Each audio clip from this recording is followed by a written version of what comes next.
യാതൊരു നിയന്ത്രണവുമില്ല. രാത്രിയെന്നോ പകലെന്നോ ഇല്ല. ആർക്കും ഇവിടെ എന്തുമാവാം.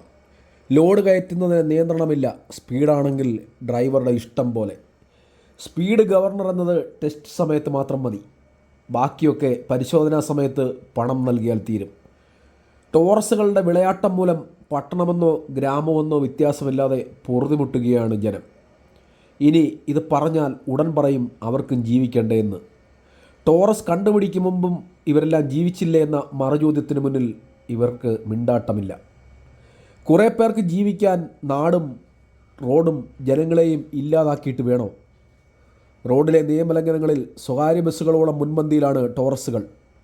ഇവരെ തൊട്ടാൽ പോലീസ് കേസെടുക്കും, കോടതി ലംഘനമാകും, ആകെ പുലിവാലാകും. MC റോഡിൽ ഒരു വർക്ക്ഷോപ്പുകാരൻ്റെ ജീവിതം തന്നെ തകർത്ത് കളഞ്ഞു. തീർത്തും നിയമം ലംഘിച്ച് രാത്രി 2 മണിക്ക് അമിത വേഗതയിൽ മണ്ണുമായി പാഞ്ഞ ടോറസ്. ക്രമവിരുദ്ധമായിട്ട് ഈ ലോൺ അടിക്കൊണ്ടിരിക്കുക, മണ്ണടിക്കാൻ അവകാശമില്ല. അതൊക്കെ നമുക്കറിയത്തില്ല. ആ നിയമമൊക്കെ കൈകാര്യം ചെയ്യേണ്ട പാർട്ടികൾ അത് രീതിക്കാണ്. രാത്രിയും പകലും ഇവിടെ അതിഭയങ്കരമായ ട്രാഫിക് ചെയ്തെടുക്കുക. ഇവിടെ ഒരു നിയന്ത്രിക്കാൻ ഒരു പോലീസുകാരും ഇല്ല. പ്രശ്നങ്ങളായി ഇതൊക്കെ ഈ ബൈക്കുകള് ഇതൊക്കെ അടി കിടപ്പുണ്ട് 3-4 ഇതിനടിയിലുണ്ട്. പിന്നെ അത് കഴിഞ്ഞിട്ട് ഇതിന്റെ ഫ്രണ്ട് ടയർ 2 നൂറ് തെളിഞ്ഞ മൊട്ട ടയറാ. അത് ശരി. വണ്ടിയെ നിയന്ത്രിക്കാനുള്ള ടയറാണ് ഫ്രണ്ട് എപ്പോഴും. അത് സേഫ്റ്റി ടയറാ വേണ്ട, അതില്ല ഇല്ല. പിന്നെ അത് കഴിഞ്ഞ് വണ്ടി അവിടെ പോസ്റ്റ് തട്ടിയതിനു ശേഷമാണ് ബ്രേക്ക് ചെയ്യുന്നത്. ഒരു 3 മീറ്റർ അകലത്ത് ബ്രേക്ക് ചെയ്ത പാടുണ്ട്, അതേ ഉള്ളൂ. അത് ശരിയാ. തട്ടിയതിനു ശേഷം ഇവിടെ സ്ലാബിന്റെ മേളിൽ കയറിയാ നിൽക്കുന്നത്. ഇത് വളരെ ഒന്നുകിൽ അദ്ദേഹം മദ്യപിച്ചു ഉറങ്ങി അശ്രദ്ധയായിട്ട് വന്ന വണ്ടിയാണ്. ഇവിടെ വളവോ തിരിവോ ഇല്ല. രാത്രി 2 മണിക്ക് തിരുവനന്തപുരം ഭാഗത്തുനിന്ന് കൊട്ടാരക്കരയ്ക്ക് മണ്ണുമായിട്ട് പോകുന്ന വണ്ടിയാണ്. വണ്ടി അതിശക്തമായ സ്പീഡില്, ഭയങ്കരമായ സ്പീഡിൽ വന്നിട്ട് നമ്മുടെ കടയോട് ചേർന്ന്, ഇവിടെ റോഡ് എവിടെയാ, ഇവിടെ ഒരു പോസ്റ്റ് ഉണ്ട്. ഈ പോസ്റ്റ് പിടിച്ച് ഇങ്ങനെ നേരെ ഇതിനകത്ത് കയറി ഇങ്ങോട്ടും കയറുമായിരുന്നു. MC റോഡിൽ ഞെട്ടിക്കുന്ന വാഹനാപകടം. ടോറസ് ലോറി കടകളിലേക്ക് ഇടിച്ചു കയറി 12 ബൈക്കുകൾ തകർന്നു. ഹോട്ടൽ ഉൾപ്പെടെ 3 കടകൾക്കും സാരമായ കേടുപാടുകൾ. പുലർച്ചെ 2:30 മണിയോടെ കൊട്ടാരക്കര ഈയങ്കുന്നിന് സമീപമായിരുന്നു അപകടം. തിരുവനന്തപുരം ഭാഗത്തു നിന്നും മണ്ണ് കയറ്റി വന്ന ലോറി ഇലക്ട്രിക് പോസ്റ്റുകൾ തകർത്ത് കടകളിലേക്ക് ഇടിച്ചു കയറുകയായിരുന്നു. അപകടത്തിൽ കടയ്ക്കൽ സ്വദേശികളായ 3 പേർക്ക് പരിക്കേറ്റു. ബൈക്ക് വർക്ക്ഷോപ്പിൽ പാർക്ക് ചെയ്തിരുന്ന 12 ബൈക്കുകൾ അപകടത്തിൽ പൂർണ്ണമായും തകർന്നു. സമീപത്തുണ്ടായിരുന്ന കൊട്ടാരക്കര നഗരസഭ മുൻ കൗൺസിലർ നെൽസൺ തോമസിൻ്റെ ഹോട്ടലിനും കേടുപാട് സംഭവിച്ചു. രാത്രിയായതിനാൽ വൻ ദുരന്തമാണ് ഒഴിവായത്. അപകടത്തിൽ പരിക്കേറ്റ 3 പേരും കൊട്ടാരക്കര താലൂക്ക് ആശുപത്രിയിൽ ചികിത്സയിലാണ്. രാത്രി 2 മണിക്ക് തിരുവനന്തപുരം ഭാഗത്തുനിന്ന് കൊട്ടാരക്കരയ്ക്ക് മണ്ണുമായിട്ട് പോകുന്ന വണ്ടിയാണ്. വണ്ടി അതിശക്തമായ സ്പീഡില്, ഭയങ്കരമായ സ്പീഡിൽ വന്നിട്ട് നമ്മുടെ കടയോട് ചേർന്ന്, ഇവിടെ റോഡ് എവിടെയാ, ഇവിടെ ഒരു പോസ്റ്റ് ഉണ്ട്. ഈ പോസ്റ്റ് പിടിച്ച് ഇങ്ങനെ നേരെ ഇതിനകത്ത് കയറി ഇങ്ങോട്ടും കയറുമായിരുന്നു. ഇപ്പൊ നമ്മുടെ ഈ കടയുടെ ഇവിടെ ഇതൊക്കെ കണ്ടോ, ഇതെല്ലാം ഒടിഞ്ഞു പോയി. ഫ്രണ്ടിലിരിക്കുന്ന ബോർഡ്, ലൈറ്റ്, അതോടൊപ്പം തന്നെ ഇവിടെ എന്ന് പറഞ്ഞാൽ ഒരു 500 കിലോളം വെയിറ്റ് വരുന്ന വലിയ ഈ അടുപ്പെന്ന് പറഞ്ഞാൽ പച്ചിരുമ്പ് വെച്ച് ഉണ്ടാക്കുന്ന അടുപ്പ്. ആ അടുപ്പിനകത്ത് വന്ന് കയറിയത് കൊണ്ടാണ് പിന്നെ ഒരു സ്പീഡിന്റെ ഒരു ഇതെങ്കിലും കുറഞ്ഞത്. എന്നിട്ട് അതോടൊപ്പം തന്നെ കുറെ ടേബിൾ ഇവിടെ മാറ്റ് ചെയ്യാനെടുക്കും, അത് അവിടെ ഇടിച്ച് കുറച്ചവിടെ കിടക്കും. അപ്പൊ അതുപോലുള്ള ടേബിള് കാര്യങ്ങളെല്ലാം ഇവിടെ കിടക്കുകയായിരുന്നു. ഇതിനെല്ലാം ഇടിച്ച് വളരെ ശക്തമായ രീതിയിൽ ഇതിങ്ങനെ പോയി. പ്രത്യേകിച്ച് ഇവരുടെ കടയുടെ മൊത്തം സാധനം കുറെ ഇവിടെ ഇതൊക്കെ ഉണ്ടായിരുന്നു, അതെല്ലാം നഷ്ടപ്പെട്ടു പോയി. പിന്നെ ഇവരുടെ അപ്പുറത്തെ കടയുടെ ഒരു XUV 500ന്റെ ബാക്ക് സൈഡ്, അതോടൊപ്പം തന്നെ ഒരു ബൈക്കിന്റെ സർവീസ് സെന്റർ, സർവീസ് സെന്റർ അല്ല, പണിയുന്നിടമാണ്. അപ്പൊ അവിടെ ഏകദേശം 8 ബൈക്കോ 9 ബൈക്കോ പണിയാൻ കൊടുത്തിരുന്നത് പുറത്ത് വെച്ചിട്ടുണ്ടായിരുന്നു. 9 ബൈക്ക് നഷ്ടപ്പെട്ടു പോയി. അതിലൊരു ബൈക്കൊക്കെ ഇപ്പോഴത്തെ പുതുതായിട്ട് എടുത്തതിന്റെ ഏതോ ചെറിയ പ്രശ്നങ്ങൾ പരിഹരിക്കപ്പെടേണ്ടതായിരുന്നു. അങ്ങനെയുള്ള വലിയൊരു നഷ്ടം ഇതിനകത്ത് ഉണ്ടായിട്ടുണ്ട്. പിന്നെ രാത്രിയിലായതുകൊണ്ടും രാത്രി 2 മണി ആയതുകൊണ്ടും മനുഷ്യർക്ക് വലിയ അപകടം പറ്റിയിട്ടില്ല എന്നുള്ളതാണ്. മറിച്ച് അതിനകത്തിരിക്കുന്ന 3 പേരായിരുന്നു ഡ്രൈവർമാരുടെ സീറ്റിൽ ഉണ്ടായിരുന്നു. അതിൽ 3 പേര് അവിടെ ഉണ്ടായിരുന്നു. ഡ്രൈവർമാരുടെ സീറ്റിലല്ല, ക്യാബിനകത്ത് 3 പേരുണ്ടായിരുന്നു.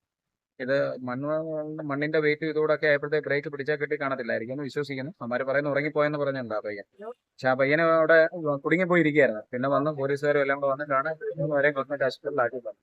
കാലിനൊക്കെ അവർക്ക് 3 പേർക്കും പരിക്കുണ്ട്, നല്ല പരിക്കുണ്ട്. പിന്നെ അപകടത്തിന്റെ ഡെപ്ത് അനുസരിച്ചാണെന്നുണ്ടെന്നുണ്ടെങ്കിൽ ഇവിടെ ആരെങ്കിലും ഉണ്ടായിരുന്നുണ്ടെങ്കിലൊക്കെ വലിയ പ്രതിസന്ധി ഉണ്ടായേനെ. പിന്നെ അപകടം വലിയ ശക്തമായ അപകടമാണ്. അതിന് വലിയ നാശനഷ്ടങ്ങൾ ഉണ്ടാക്കിയിട്ടുണ്ട്. കാരണം എനിക്ക് തോന്നുന്നു ലക്ഷക്കണക്കിന് രൂപയുടെ നഷ്ടം വരും. ഇവരെ സംബന്ധിച്ചത് ഇവരുടെ കടയുമായി ബന്ധപ്പെട്ടത് ഇവരുടെ ഡ്രൈവിംഗ് സ്കൂളിന്റെ വണ്ടികൾ, അതോടൊപ്പം തന്നെ അവരുടെ ഒരു XUV ഉണ്ട്. XUV-യുടെ ബാക്ക് സൈഡ് മൊത്തം പോയി. അതോടൊപ്പം തന്നെ ഇവിടെ ഇരുന്ന ഏതാണ്ട് 10-12 ബൈക്കുകൾ മൊത്തം നഷ്ടപ്പെട്ടു പോയി. 8 ബൈക്കുകൾ അവിടെയായിരുന്നു. പിന്നെ ഞങ്ങളുടെ എല്ലാം ഇങ്ങനെ ഉള്ള നഷ്ടങ്ങളൊക്കെയാണ് നിലവിലുള്ളത്.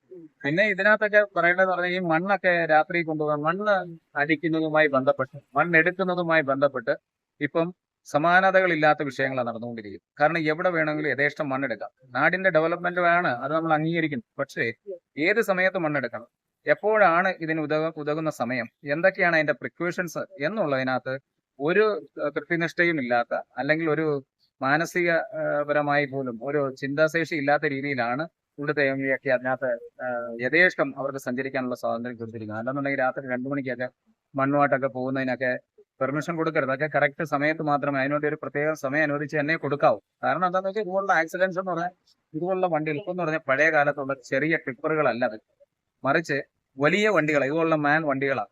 ഇതിനെയൊക്കെ പിടിച്ചു നിർത്താൻ, ഇതൊക്കെ കൺട്രോൾ ചെയ്ത് പിന്നെ ഓടിച്ചുകൊണ്ടിരുന്നവരുടെയൊക്കെ കാര്യങ്ങളൊക്കെ ഒന്ന് അന്വേഷിച്ച് നോക്കണം. എനിക്കിപ്പോൾ അതിനെപ്പറ്റി ഒന്നും പറഞ്ഞ് അവരുടെ ആ ഒരു സ്ഥലത്തെ ഇത് ചെയ്യുമല്ല ഞാൻ, മറിച്ച് ഗവൺമെന്റിന്റെ ഭാഗത്തുനിന്ന് ചില പ്രിപ്പറേഷൻസ്, ഇങ്ങനെ രാത്രി മണ്ണെടുക്കുന്നതിനെ സംബന്ധിച്ചിടത്തോളം, അതോടൊപ്പം തന്നെ മൂടിയില്ലാതെ മണ്ണെടുത്തുകൊണ്ട് പോകുന്നത്, ഇതെല്ലാം വലിയ പ്രശ്നങ്ങളാണ്. സ്പീഡ് നിയന്ത്രണം ഇവിടെ ഇത്രയും സ്ഥലത്തെന്ന് പറഞ്ഞാൽ കൊട്ടാരക്കരയിൽ ഏറ്റവും ഇവിടുത്തെ സ്പീഡ് ഗവേണൻസിന്റെ, കാരണം ഇവിടെ ഇത്രയും ഒരു സ്ഥലത്ത് വണ്ടി വളരെ സ്പീഡ് കുറച്ച് പോകണം. അതോടൊപ്പം തന്നെ ഈ സ്വിഫ്റ്റ് വണ്ടിയിൽ ഇന്നലെ ഞാൻ വട്ടപ്പാറയിലേക്ക് പോയപ്പോൾ എനിക്കൊരു ആക്സിഡന്റ് ഉണ്ടായി. നാട് ബെൽറ്റ് ഇട്ട് വെച്ചേക്കുക. അപ്പൊ സ്പീഡ് നിയന്ത്രണം എന്ന് പറയുന്നത് വലിയ ഒരു ആവശ്യകതയായി മാറിയിരിക്കുകയാണ് ഇന്നത്തെ കാലഘട്ടം. അതേസമയം ഒരാൾ അർജന്റായിട്ട് പോകാനായിട്ട് റോഡിൽ ഇറങ്ങി നിൽക്കുമ്പോ ഒരു ലിഫ്റ്റ് ചോദിച്ചൊരു ബൈക്കുകാരൻ വന്നാല് ഒന്ന് കയറി അങ്ങോട്ട് പോയാല് അവന്റെ പേരിൽ 2000 രൂപ 3000 രൂപ പെറ്റിയടിക്കുക ആ ബൈക്കുകാരന്. ഈ നിയമവിരുദ്ധമായിട്ടുള്ള പോക്കിനൊന്നും ഒരു പെറ്റിയില്ല, ഇതുമില്ല. അത് കിട്ടാനുള്ള നിയമപാലകർക്ക് കിട്ടുന്നുണ്ട്. അവരുടെ വഞ്ചിയിൽ വീഴുന്നുണ്ട്, നേർച്ച വീഴുന്നുണ്ട്. ഞങ്ങൾക്ക് നേർച്ചയെ പറയാൻ അറിയാം. അത് എന്തെങ്കിലും തീരുമാനം ഉണ്ടാകണം. വേണ്ടുന്ന രീതിയിൽ ആ പയ്യന് നഷ്ടപരിഹാരം. ഇത്രയും 12 ബൈക്കുകൾ പോയിട്ടുണ്ട്. ആ 12 ബൈക്കുകളുടെ പ്രശ്നം പരിഹരിക്കണം. അവന്റെ ജീവൻ മാർഗം ഒരു പട്ടിക ജാതിയിൽപ്പെട്ട ഒരു പയ്യനാണ്. അവൻ പടി പഠിച്ചു. തക്കാലം തുടങ്ങിയിട്ട് 1 മാസമേ ആയിട്ടുള്ളൂ. എന്തായാലും അവന്റെ പണിയുടെ നൽപ്പമുണ്ടോ, അവന്റെ കൈപ്പുണ്യം കൊണ്ടോ കണ്ടമാനം വണ്ടി വന്നു. അവന്റെ ഈ ഒരു മാർഗം പോവുക. അതുകൊണ്ട് നിയമപാലകരോ ഇതിന് ഇടപെടുന്ന ആരായാലും നിയമപരമായിട്ട് ആ പയ്യന് കിട്ടാനുള്ളതും വണ്ടിക്ക് പോയ വണ്ടികളുടെ നഷ്ടപരിഹാരങ്ങളും എല്ലാം. ഇദ്ദേഹം ഒരാട്ടോ ഓടിക്കുന്നത് മാസം തോറും 4000 5000 അയാൾക്ക് ആഴ്ചയോറും ചെല്ലുന്നത് ചോദിക്കാനുള്ള ആദ്യം ട്രാൻസ്പോർട്ട് വെഹിക്കിളുണ്ട്, പോലീസുകാരുണ്ട്, എല്ലാരും ഉണ്ട്. ഈ കടയും പ്രൈവറ്റ് സ്കൂളാണ്.